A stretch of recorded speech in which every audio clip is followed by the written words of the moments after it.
What if I told you that the secret to scaling your business does not involve some flashy tech or complicated strategy, but it's about hiring proven leaders like Navy SEALs, Green Berets, and Army Rangers? And in this video, I'm sitting down with Collin, the COO of our 33-unit Midas operation. After serving 20 years in the Army as a Ranger, Collin joined our team in August of 2022. Within months, he was running most of the day-to-day operations, freeing me up to focus on growth. So we're gonna break down what makes Special Forces vets the top 1% in the world and why tapping into this talent pool might be the smartest business move you've ever made. So let's dive in.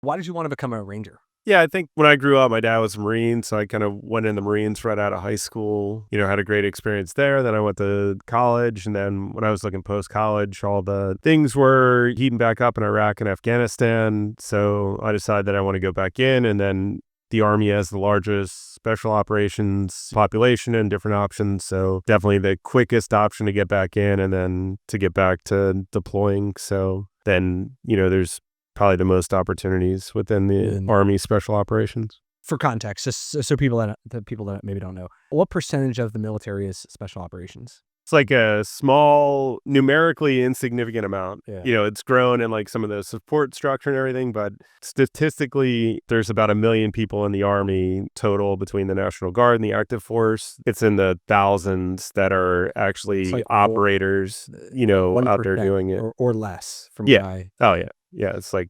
0.01% or whatever the number actually So there's a pretty rigorous process to go through from an approval of, I guess, the people that want to be part of it, right? And then of the people that want it.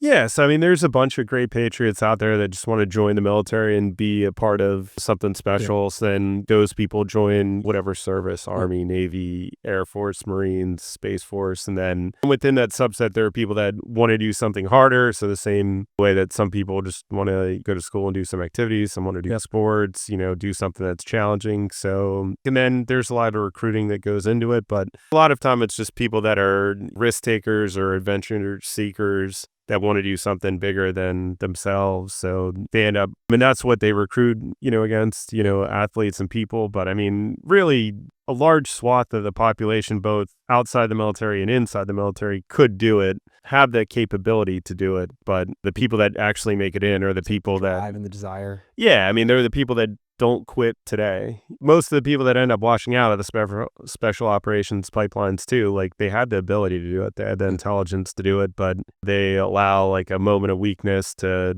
take their dream. They'll quit today when they're cold or hungry versus, just saying like, I'll quit tomorrow. I'll quit after the next meal. And if you had that mindset, that's no different than us. I mean, you had a tough business week. It's easy to say like, all right, this is the week, I'm done. But if you say like, well, I'll quit next month, I'll quit after this quarter, or I'll quit after tomorrow's numbers, you'd be surprised at where you can get. Yeah, I think that's a big part of that grind, that grit and that mindset and the resilience, right, is what it takes. Yeah, I think it's just quitting tomorrow. Like if you can make yourself, I mean, is that like a slogan? Yeah, I mean, I think it's just a mindset. Yeah, I mean, like a lot of the training pipelines and evolutions that you go to, it's like, just make it through the next meal. You're not even looking at tomorrow. You're just saying like, all right, I'll quit after lunch. And then it's like you make lunch and then like your stomach feels a little bit better and like, legs feel a little bit better. And you're like, all right, well, like after dinner. After dinner. And then it's like tomorrow. But I mean, like the people that make it through aren't the Olympic, like there are some physical and like mental beasts out there, but like they're probably the bottom of the top quartile people that attend. Like they're very talented, exceptionally talented, but like they're nowhere near the most talented. Like most of the most talented people wash out because they just don't have the grit. Everything was easier in life. And like when part of the training evolutions and like the selection processes, they're not looking for the people that can do it easily. Like they want to find the people that when it gets hard, they can stay focused and execute on the basics. And is that like a topic that was classroom taught in terms of like the grit and the will, the desire to give up and overcoming that? Or is that kind of more of like that's what you learn just through the demand of it all? Yeah, I think it's two-part. Like a lot of it when you get into the initial training and like, the initial stuff. I mean, a lot of it, some they'll scream and yell at you, like when you're at like boot camp and be like, or basic training, like they'll scream and yell at you and try to stress you out, and see what you do and everything. But when you get into special operations, I mean, I went to Delta selection. I failed. Like I didn't make it, but like that place is the most professional course ever. Like they don't say anything to you, like positive or negative. It's just You either make it or you don't. be here tomorrow at this time, like be on weight, with your pack. And then it's exceptionally professional. Like they're not telling you anything good or bad. So they're not giving you the positive reinforcement, or it's not like Ranger school or SEAL training or Ranger selection where they're like yelling at you, telling you, you don't have what it takes. You better quit now. Delta 4 isn't less than 1,000 people. Yeah, it's much smaller than that. I mean, like there's more NFL quarterbacks than there are officers there. But I mean, there are those people a lot that make it there. I mean, like haven't had former teammates that make it. I mean, like there are no doubt exceptional people, but they're people that can persevere when things get the hardest and that remain positive when things get the hardest. Ryan had told me that he had applied and he got in through like 4 of the 6 months like of training or whatever. Yeah. But he had a buddy that like he said he would miss a shot and then like it's like it never even happened. It was like the guy's mindset versus like he missed a shot, then he'd think about it, right? And then that would affect him on further. But he's like, for him, it was like a blank slate. It was like that's like kind of like the level you have to play at in order to. Yeah, I mean, when you're at the tip of the spear, even within special operations, like you have to be able to maintain a focus and a mindset that 99.9% of the population can't handle. Like, it's no different than being an NFL quarterback. Like you have a bad... Yeah, you bad the throw and you got to get right back and do it again. Maybe to the same receiver too, right? Who just dropped. Yeah, I mean, you got to have confidence that like you did the training and that like they know the routes, that they know where the defense is going to be and that they're going to have confidence that they're going to make the same adjustment. And it's the same thing, with us in business. Like if we have a bad week, like we can't focus and dwell on the bad week. Like we can't chase sales. We have to focus on like, how are we doing with the process? Do the guys, and the ladies know the sales process? Are they focused on providing a great experience for the customer, or are we chasing dollars? And like it's no different there. Like we have to put the week behind us, like analyze it, but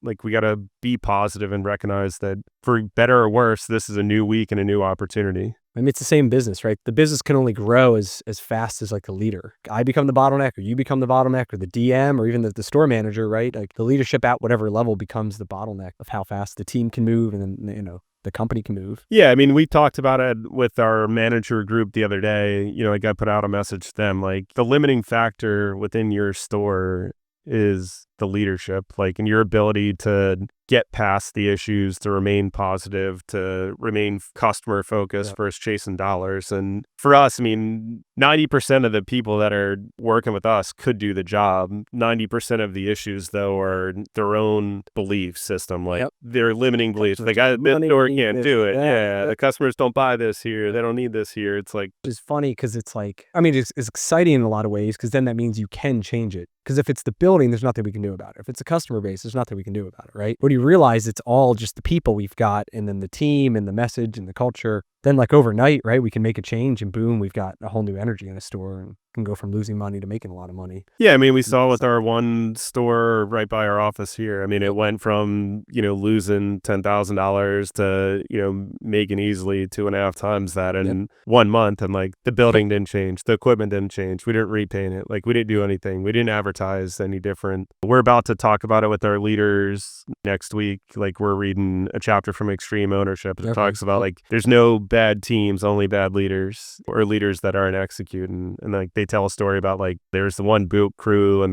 they got to like run and do an exercise, come back, winners get the rest, everybody else has to do an exercise. And then Jocko's telling the story about like they decide like halfway through the evolution, like, all right, let's just switch the leaders of the teams of boat crew 1 and boat crew whatever it was, like 6. And then he switched them, and then like the one with the good leader immediately starts winning. And then like with a bunch of people that everybody was like, these guys are the worst, they're terrible, like this is the worst team we've ever seen in this evolution. And then the good leader left, they stay there, they're able to produce still because like, there's the cohesion and everything, but then it slowly starts to it withers away. So, I mean, it's all about leadership, and that's, one of the biggest things that special operations people and bring is they probably have. I did 20 years in the military total, but I mean, I was deployed for 8 times, probably almost 5 years total deployed.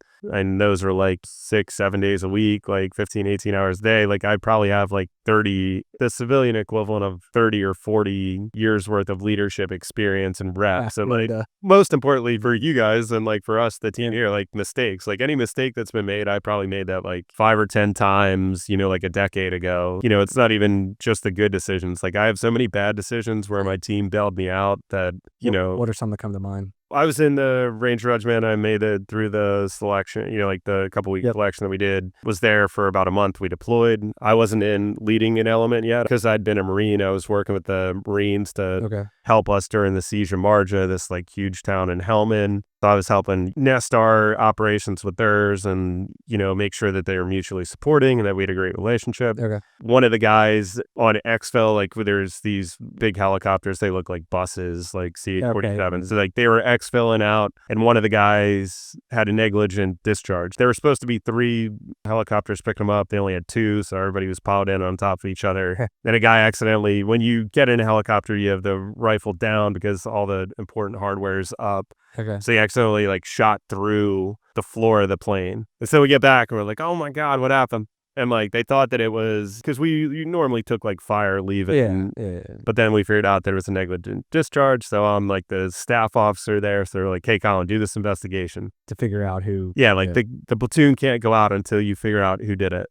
Like, hey guys, who did it? They're like, oh, we don't know. We were all piled up. And then so I like pull them outside and I've got like it taped off and like I make them like sit where they were sitting and then like. So you can eliminate. Yeah. So I eliminated it and I got it down to like 5 or 6 people and then we couldn't figure it out. So I called in. I was like, hey, I need a polygrapher. So I call like NCIS and I'm like, give me a polygrapher to like come down here. And then, so we figured out who it was. One of the guys, I'm like, hey, the polygrapher's coming. Like, he's inbound right now. Like, this is him. So, like, tell me now who it was. They ended up telling him. But, like, I had that platoon shut down. I was investigating them. And then, like, the first mission, like, one of the first missions back out, they had a guy, Ben Kopp, that ended up dying. The platoon leader got shot. One of my good friends, Dan Kruger, the absolute beast, crushing it now, like a battalion commander down in the 82nd. He ended up getting shot through the arm. And then my boss is like, hey, like, you're going to go take that platoon. You're in charge now. Yeah, you're in charge. So I like walk in and it's like, So you're from the investigator now to their new boss. Yeah, like I'd shut them down. They missed like 4 or 5 raids that would have been theirs. I was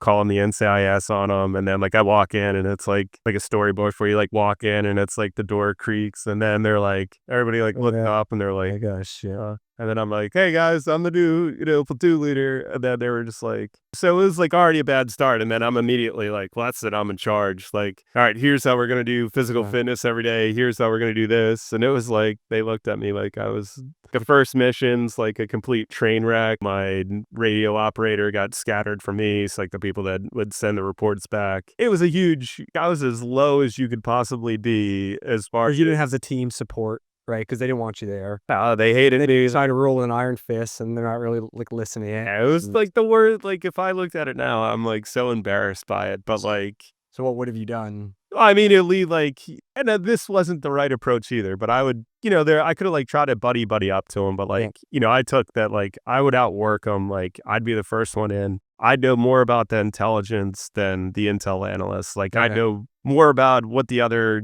adjacent groups were doing and like how they were leveraging different assets than anybody else in the platoon. And like I couldn't make up for some of the subject matter expert stuff that they had, with 10 rotations as a ranger leader, but like I could be more prepared than any of them and know more about all the other stuff so I could bring value. Then I would just like, this wasn't probably the best thing, but I would just talk smack to them all the time. I'm like, I'm going to beat you guys and everything. Like it's going to be embarrassing. And then, like we do physical fitness contests. Like I was with that platoon for the next rotation too. How big was it? How many guys? It was like 50 or 60 with all the add-ons. So it was like, then I would just sit there and talk with them. And, like some of the guys are some of my like really good friends, like Ray Perez, you met him, and just these like legends of the community. Like then they were young guys, but 15 years later, like they're the leaders of the Ranger Regiment. How old were you then, you think? I was 26. Okay. I was old enough to know better, but like probably, everyone else was about your age too. Yeah. I mean, over half the force is probably like 25 or younger, but then they've all, even those young guys at that point, they were deploying. Yeah. They'd been through, they'd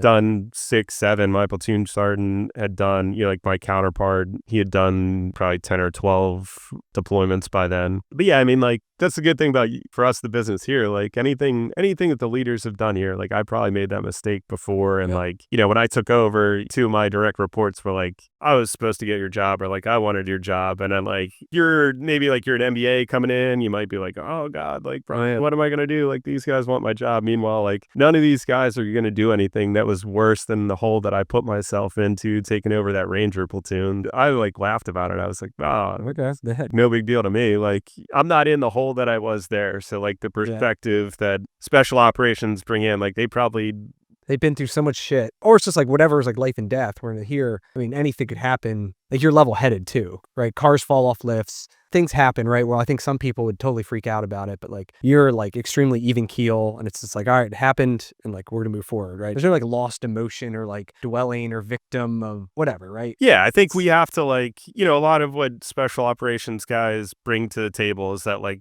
they've made all those mistakes. Like they've seen people like freak out and when things go bad, and like when things go bad, leaders have to be the ones that cool it down. And like when people are overexcited, they're the throwing the cold water on it to settle them down. And when people are flagging and everybody's down, then they're the ones that are pumping them up. And they kind of intuitively know that because that's what you've been doing for the last 20 years. Like we've been out on missions where we've lost people, and then we come back and it's like we got to get back out the door the next day. Like unfortunately the war doesn't stop. You got to provide the focus, provide the support, find a way to get people focused enough. And then like once people get moving again, then whether it's physically or mentally, they can generally refocus. But like the leaders got to rein them in or pump everybody up, not follow the crowd. If everybody's excited, you can't be excited. Do a lot of guys who are part of the special ops become leaders of different platoons? Like, is there some sort of rotation? Yeah. Like leadership, not just like there's these leaders and then you've got like the crew or whatever the terms are, but like is there some sort of rotation that people kind of cycle through to get those skills and experience? Yeah, there's a hierarchy. So like people generally progress. Like you normally start at the Ranger platoon level, like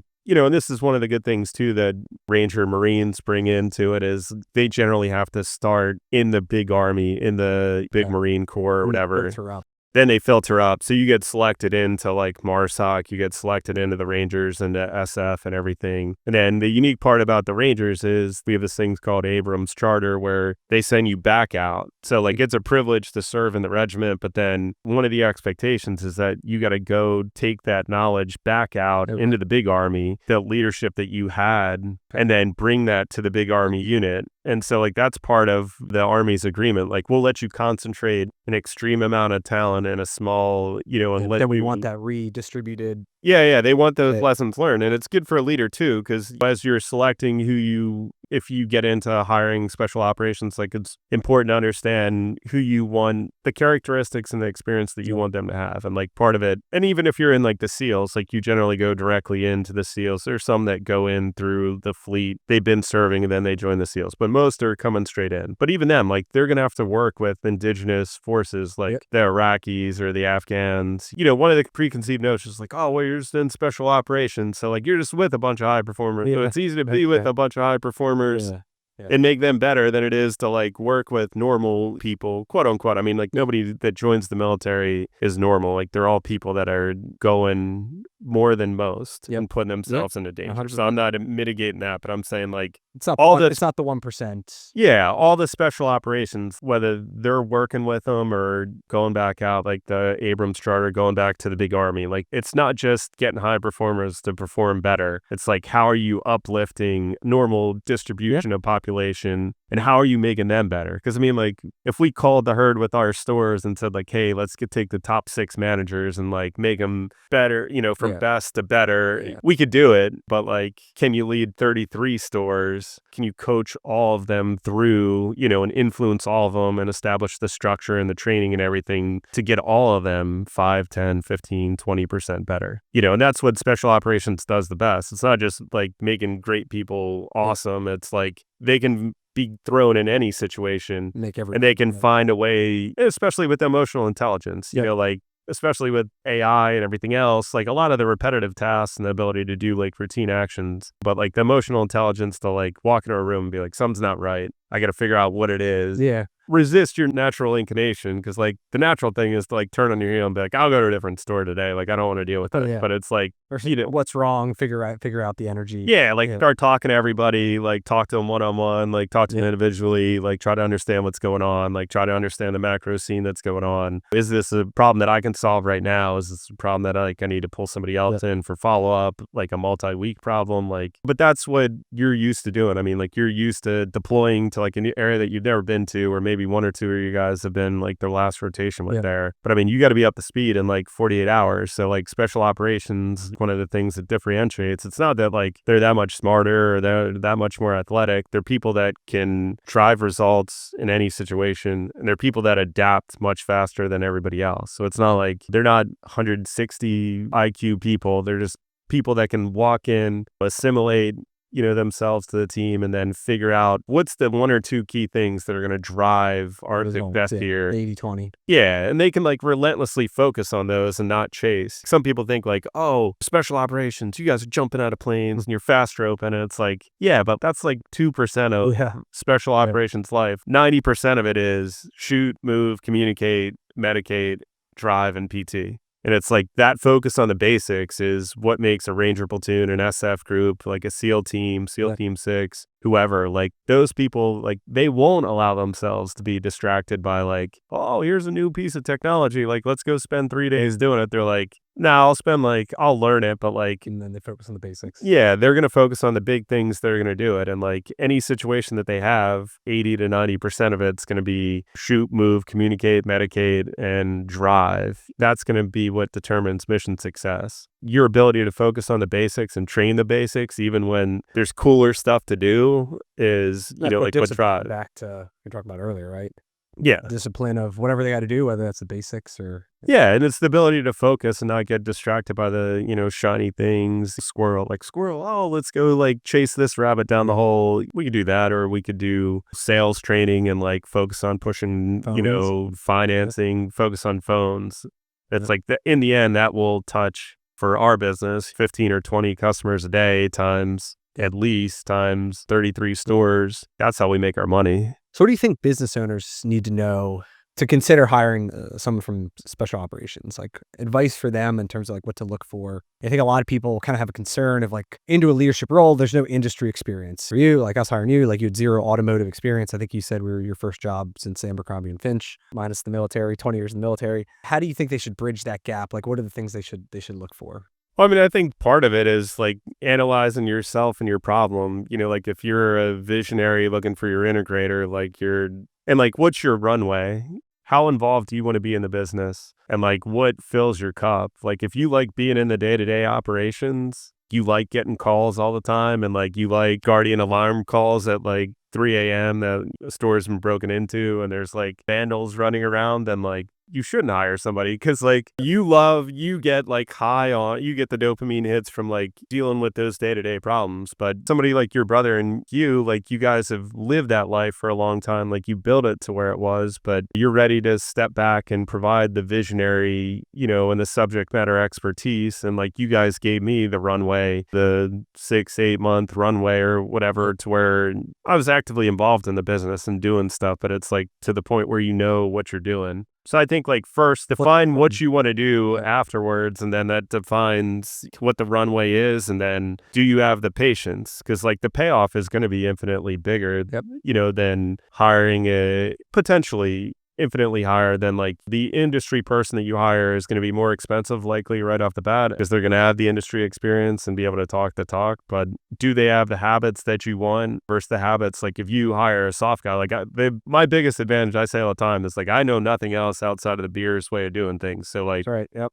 There's no baggage. There's no bad habits, right? Yeah, I mean, like we see it all the time. Like we got guys, and we're like, all right, well, like you don't answer the phones like this. Like I don't even know another way to answer the phone. Like I only know it the way that we do it, and like I only know closing. So you have a blank slate to train to say this is the way we've done. Yeah. So if you've got the runway if you're saying like I'm okay checking out of the day-to-day operation 6 to 8 months from now and not having to worry about it. But if you want to be out like tomorrow, then hire somebody from the industry. industry, pay, about climb double and be done with it. And I think one of the things, and you touched on this a little bit, but it's maybe you don't have the industry knowledge today, but you have the ability to learn. The ability to learn is infinite, right? And I think a lot of that comes just from probably you having to figure a lot of stuff out on your own. And then we can fill that gap with training, especially in a franchise system, right? It's not just I have to transfer all the knowledge. We've got corporate support people, we've got online training, we've got other franchisees to help. I think there's also something special just within the franchise community that allows just the speed, that runway to get even shorter than if it was maybe an independent business and then the owner is the sole source of the knowledge.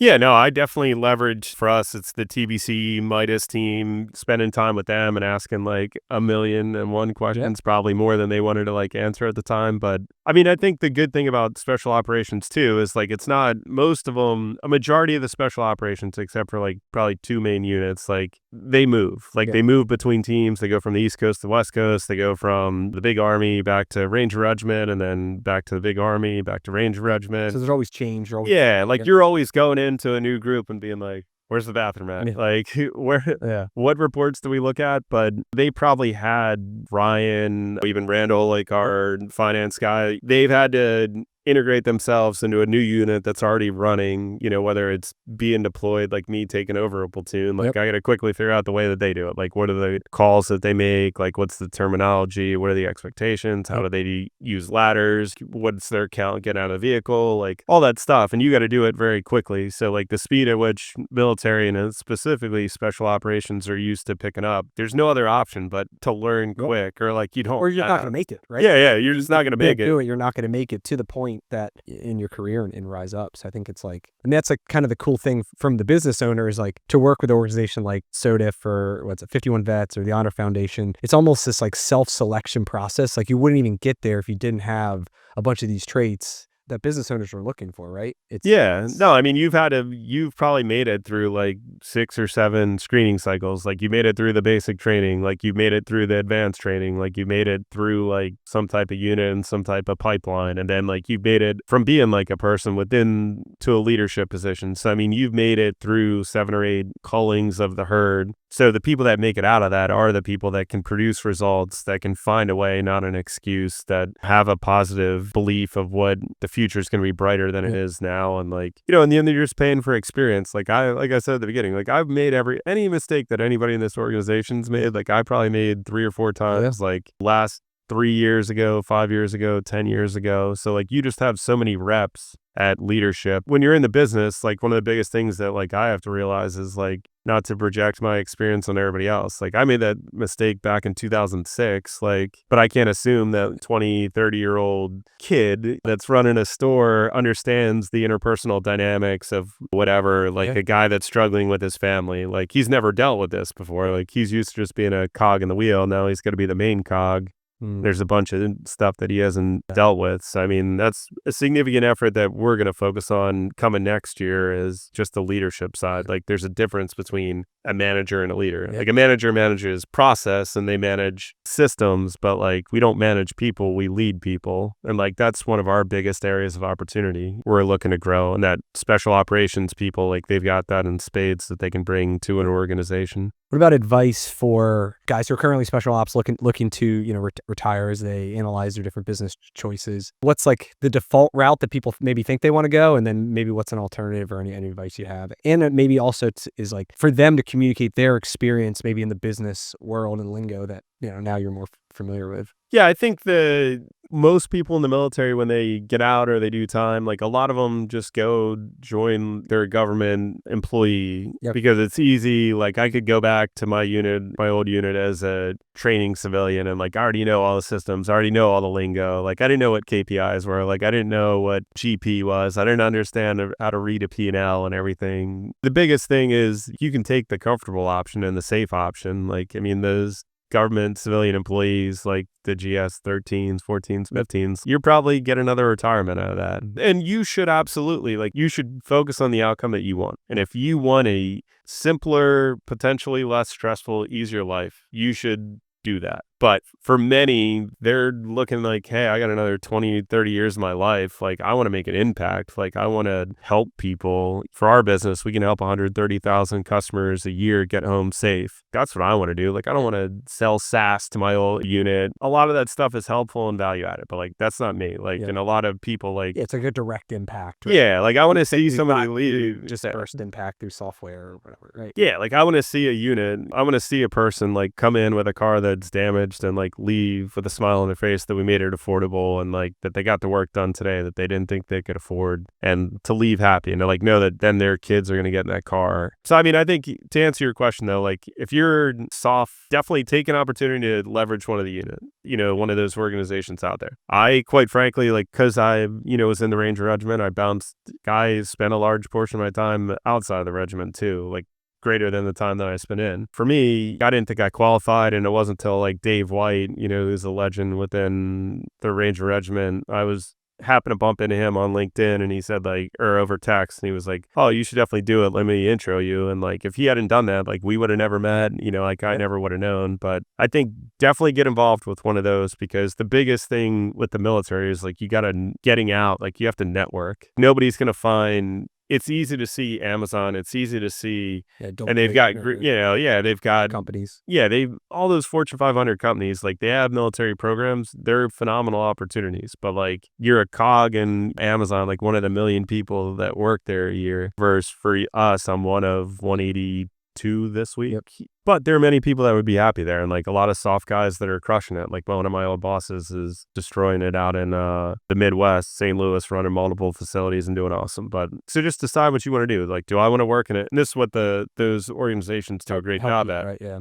Yeah, like they make you filter out. Like, do I want to do the same thing every day or I want to do something different every day? Do I want to work in a big organization? Do I want to work in a small one? And that's another great thing that organizations that get soft guys that come through those pipelines, like they've already kind of screened out what they want to do versus what they don't want to do. So you have a much clearer picture. And like there is some worry about like veterans typically have 3 jobs within the first 3 years. Like, I'm still here 2.5 years later, because that screening process where they make you think, about what you want to do is a much better match. Like if I got on Amazon or Bank of America, like I don't know if I'd be happy. Like I don't know if I would have the impact that wouldn't leave me lusting back to be back in the military. Like I forget that I'm in the military. I was ever in the military most days because it's like I'm focused on our team now and our team in 6 months. And then I think the other big part of it is like the finance side. Like you gotta, the same way like when you're in the military, it's like, all the offense, like all the raids and all that stuff's like good, but the training management and logistics are really like what really run it. Yeah.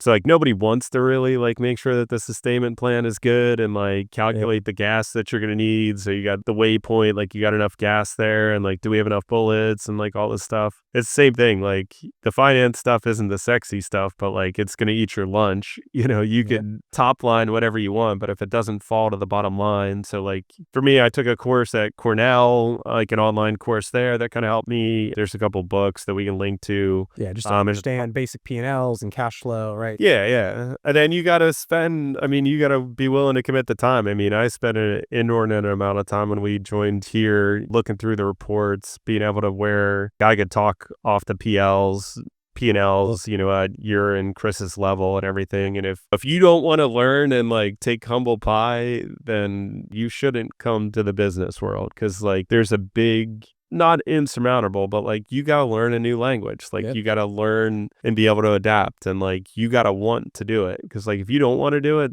I mean, there's no coasting here. And in many ways too, it's like the stress, the stress levels are much higher in the military, but the stress levels do drop down. It's almost like a sine wave, like you're very stressed out going into the deployment because you're trying to make sure you're prepared. And then like there's things where you're like a level 10 during the deployment, but then like post deployment, there's call it like the deployment cycle, George cycle, like whatever you're going to call it. But like, you've got like a block leave period and then you've got a level of individual training where it's less stress. But when you're in the business world, like Last month is last month. That's like, there's just a constant level. So like, you have to figure out how to adapt. Like, how do I have balance? Not necessarily in time, but like, how do I break away from it, unplug from it a little bit, or how do I deal with it better? Because like, there's no reset, there's no block leave period. Like, our stores are open, 6 days a week. We are lucky enough to be off holidays, but like, we're on the move 300 plus days a year. We deal with people's livelihoods here. Like, when you're in the military, if you get fired, like, this is one of the secrets, you kind of just get the same pay. You just get given less responsibility. But I mean, like, if I make bad decisions here, if I can't get a group or a store moving, like, people are going to lose their jobs. And like, you got to be able to have those tough conversations, and you got to have those tough conversations knowing that you've done everything that you could, and that you've coached them and that you've given them opportunities, that you understand what's going on in their lives. When you do have to go your separate ways, like, you can go guilt-free that you did everything you could for them. Like blindsiding, right? Yeah. You could easily blindside somebody, but that's not like, doesn't make you feel very good, and it's not fair to somebody else, versus like being transparent, letting them know where they're at, having those tough conversations that maybe other people don't have the balls to do it, right? And and then maybe they have an impact. Maybe you can open their mind and their ideas to like, man, you're right, I'm slacking, I'm going to do better. And if they do, great. And if they can't, we give them every opportunity. And I think that's like that's a quality of a great leader, right? Is having the ability to have those conversations that other people don't want to have. Yeah, and I mean, it's not comfortable to like fit need. You don't want to like have the conversation either, but it has to be done, and like the short-term pain is worth the long-term gain, right? Yeah, and I mean, I think we talked earlier about that guy that was one of our mortar attachments that ended up having the negligent discharge. Like, I guarantee that was a great kid. Like, unfortunately, he made an unexcusable mistake, but like, I bet he went out to the big army and like is crushing it, and is probably a great leader at this point, and like learned from his mistakes. But like, that amount of training and development that he had gotten in his 2 to 3 years in the regiment, he's probably like a beast when he went to his infantry unit out there. But I mean, like, he had a job. Like, his pay didn't stop. Like, if I screw up here and we gotta let somebody go, then like their paycheck stops. Like, their expenses don't stop. But I mean, the good news is, like, for all the negative, like, there's tons of enrichment too. Like, you can see like, we promoted people that start out as a little assistant manager and then just a cog in the wheel, and then there's that same enrichment where you can see, like, I mean, it life change. Some of these guys make life-changing money. Like, they never thought that they were going to make 6 figures, running an auto parts repair store. Like, we have techs that make over $200,000 helping people get home safe. Some don't even have, not that you need it, but like, that it's important, but like, they don't have degrees. Like, they're just experts in their craft. And one of them, like, his kid's going to Temple, another college down in Philly. Like, you're able to help set the conditions for them to provide a life for their families that you would never. And that's rewarding, right? Yeah. That's the best part. Awesome. Cool. I appreciate you sitting down. This was fun. Yeah. No, thanks. Cool. Thanks for having me. I hope you enjoyed this conversation. There are 2 ways that you can help get involved to support Special Forces and veterans like Collin. First is donations. These foundations are nonprofits and need funding to help support their mission. The second is employment, hiring these guys into executive leadership roles. There are many foundations out there, but here are the 2 that I'm most familiar with. Number 1 is the Special Operator Transition Foundation. You can go to SOTF.org. This is the one that I used to hire Collin and my chief of staff a few months ago. I'm now a member of their advisory board. You can also reach out to the Honor Foundation, which has a very similar program. I'll see you in the next one. Cheers.